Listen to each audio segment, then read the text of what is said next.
Imagine standing at the edge of a swimming pool.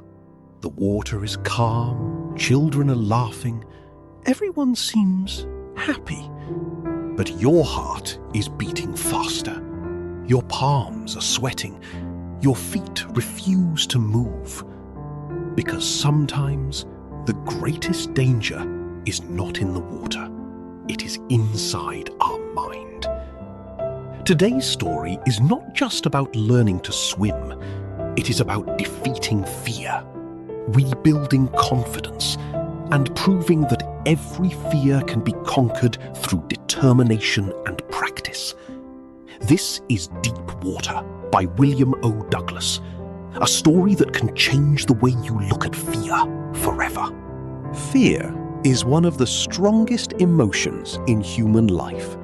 Some people fear water, some fear mathematics, some fear English, some fear public speaking.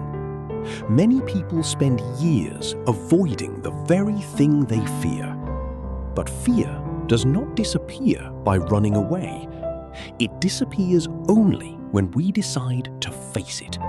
William O. Douglas teaches us one of life's greatest lessons. Courage is not the absence of fear.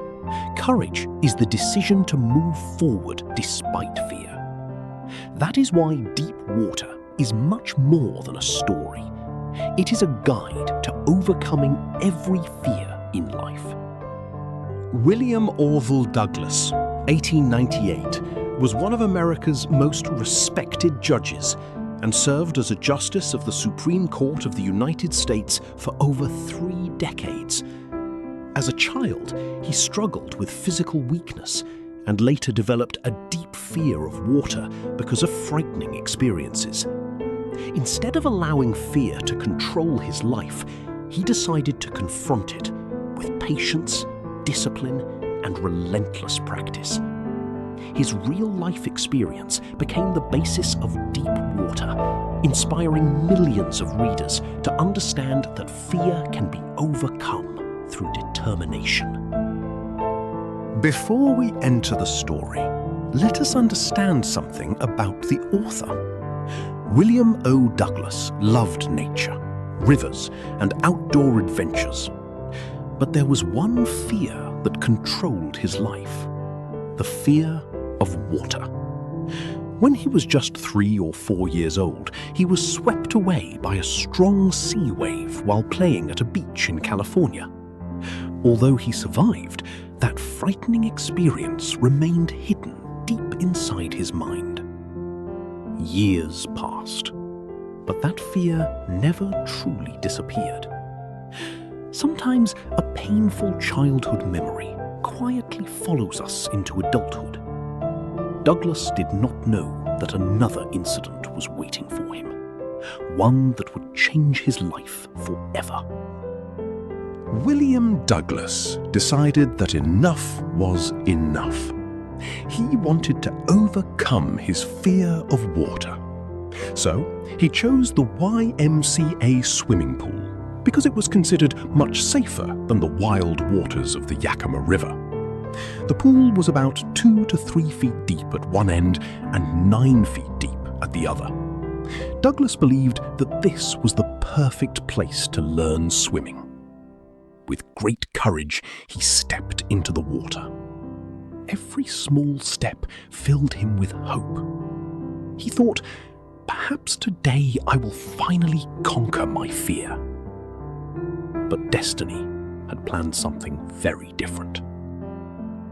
One day, while Douglas was standing alone near the shallow end of the pool, a strong and heavily built older boy noticed him. The boy was much bigger and stronger. He looked at Douglas, smiled mischievously, and without any warning, he picked him up like a small child. Before Douglas could even understand what was happening, the boy threw him straight into the deepest part of the swimming pool. For the bully, it was only a joke, but for Douglas, it became the most terrifying moment of his life. Douglas hit the water with tremendous force. Within seconds, he was sinking down deeper. deeper and deeper. His body moved toward the bottom of the pool. Everything around him became blurred. The voices outside disappeared. Only silence remained. For the first time in his life, he truly felt that death was close. Even in that terrifying moment, Douglas refused to give up. He made a quick plan. When his feet touched the bottom of the pool, he would push himself upward with all his strength, break through the surface, take a deep breath, and save himself. For a brief moment, this plan gave him hope. He believed he still had a chance. Douglas pushed himself upward with all his strength. He expected to reach the surface, but something went terribly wrong. He could not break free. His body remained trapped beneath the water. His lungs cried for air. His heartbeat became faster. Panic took control. The water no longer looked calm. It had become a prison. Douglas refused to give up. For the second time, he gathered all his remaining strength and pushed himself upward. He desperately wanted to reach the surface. He wanted just one breath of fresh air. But once again, he failed. Instead of reaching the surface, his body sank back into the deep water. Now, fear completely took control of his mind. His arms became weak. His legs stopped responding. His lungs burned for air. He realized perhaps this was the end of his life. Douglas could no longer struggle. His body had become numb. Everything around him slowly disappeared. The sounds faded away. The bright blue water turned dark. He felt strangely peaceful. He later wrote that he was not frightened anymore. He simply accepted whatever was going to happen. Within a few moments, he lost consciousness. Fortunately, someone noticed him. He was pulled out of the swimming pool. When he opened his eyes again, he was alive. But the fear remained alive inside him. Although Douglas had escaped death, he could not escape fear. For many years, he avoided every activity connected with water. He stopped swimming. He stopped fishing. He stopped canoeing. He even avoided boating. The fear had become stronger than the water itself. It had taken away not only his confidence, but also the joy of life. This is exactly what fear does. It slowly builds an invisible prison inside our mind. One day, Douglas made the most important decision of his life. He decided, I will not spend the rest of my life running away from fear. He hired an experienced swimming instructor. The instructor did not perform miracles. He simply believed in one principle: practice. Day after day, he taught Douglas how to float, how to breathe, how to kick, how to move his arms. Every lesson removed a little fear. Every practice session built a little confidence. Slowly, fear began to disappear. Confidence quietly took its place. After months of practice, Douglas knew that he had learned swimming. But one question still remained.